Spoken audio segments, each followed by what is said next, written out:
यह बातें जो हर पूजा पाठ करने वाले व्यक्ति को पता होनी चाहिए। राधे राधे दोस्तों, कैसे हैं आप सब।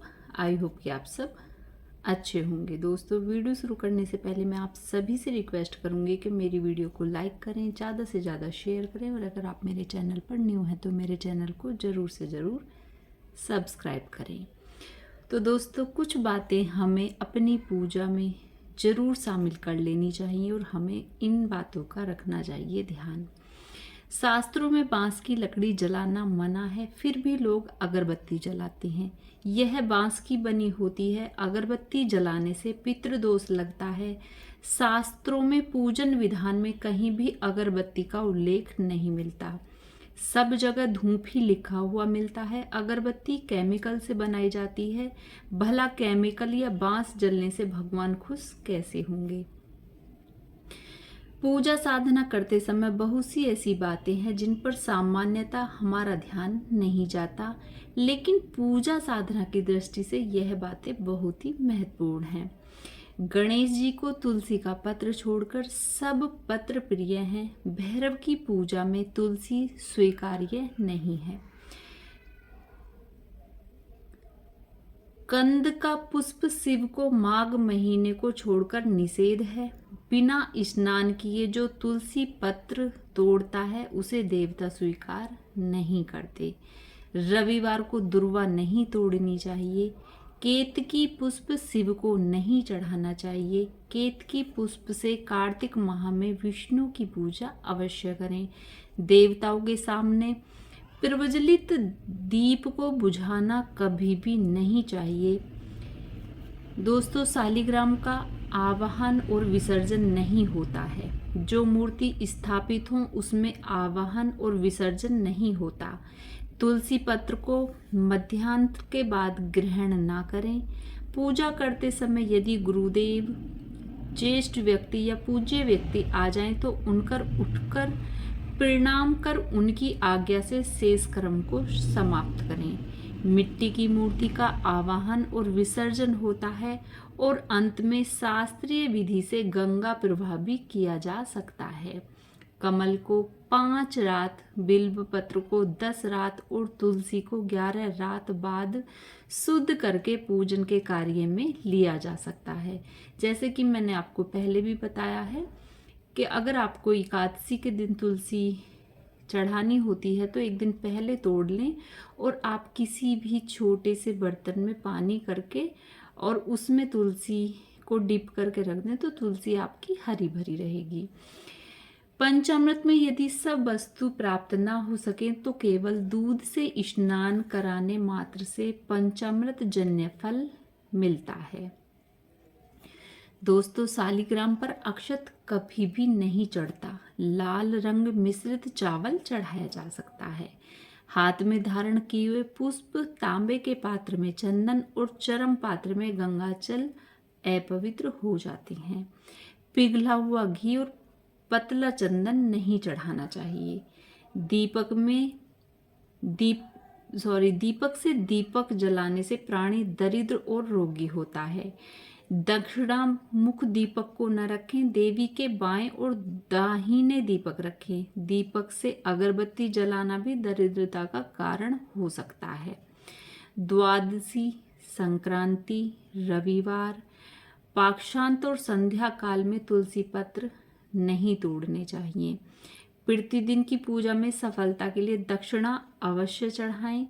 आसन, शयन, दान, भोजन, वस्त्र संग्रह, विवाद और विवाह के समयों पर छींक शुभ मानी नहीं जाती। जो मलिन वस्त्र पहनकर मूसक आदि के कांटे वस्त्र, केशादि बाल कर्तन युक्त और मुख दुर्गंध युक्त हो जप आदि करता है उसे देवता कभी भी स्वीकार नहीं करते। मिट्टी गोबर को निशा में और प्रदोष काल में गौमूत्र को ग्रहण न करें। मूर्ति स्नान में मूर्ति को अंगूठे से कदापि न रगड़ें। पीपल को नित्य नमस्कार पूर्वाह के पश्चात दोपहर में ही करना चाहिए, इसके बाद ना करें।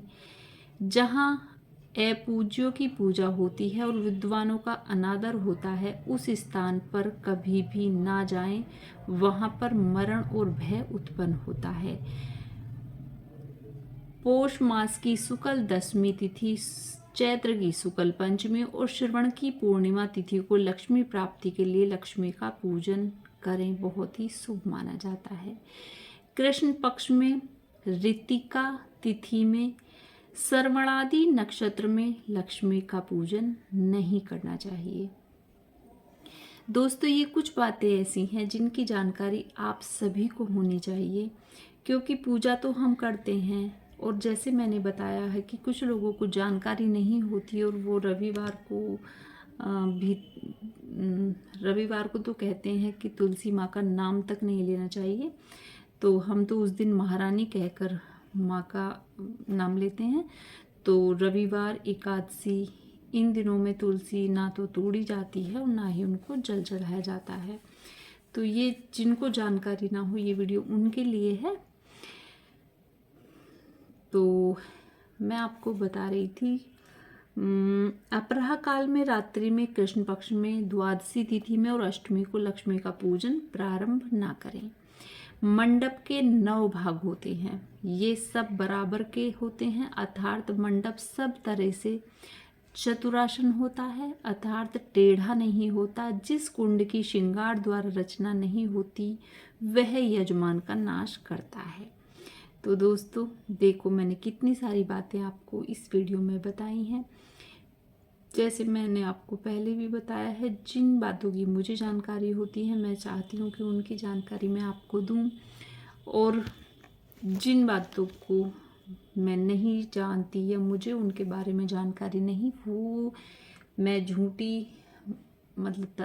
झूठी आपको कोई भी बात बताना नहीं चाहती, क्योंकि कहते हैं कि गुण से गुण फैलता है, प्यार से प्यार फैलता है और धर्म से धर्म फैलता है, सच से सच फैलता है और झूठ से झूठ फैलता है। अगर आप किसी भी झूठी बात को फैलाएंगे तो वो कुछ दिन ही चलेगी, लेकिन अगर जो बात पुराणों में लिखी गई है मैं उन बातों का यकीन करती हूँ, कहीं सुनी बातों पर मैं यकीन कम करती हूँ।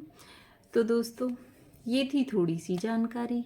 अगर आपको ये जानकारी अच्छी लगी हो तो मुझे कमेंट्स में ज़रूर बताएं। और दोस्तों, मेरे लड्डू गोपाल जी आपको कैसे लग रहे हैं, क्योंकि इनका श्रृंगार मैंने कल ही किया है, और ये ना इनके माथे पे ना मैंने चंदन लगाया हुआ है, तो वाइट चंदन, तो ये इसलिए ऐसा हुआ है। बाकी मैंने इनकी आइज़ मेकअप कल किया है और मुझे तो बहुत बहुत ही प्यारे लग रहे हैं अपने लड्डू। लग रहा है कि जैसे बोल पड़ेंगे। तो अगर आपको लड्डू गोपाल जी अच्छे लग रहे हों तो मुझे कमेंट्स में ज़रूर बताएं, और वीडियो अगर आपको अच्छी लगी हो तो भी मुझे कमेंट्स में ज़रूर बताएं। तो दोस्तों मिलते हैं ऐसी ही किसी और वीडियो के साथ, तब तक के लिए राधे राधे, जय श्री कृष्णा, बाय बाय दोस्तों, बाय बाय।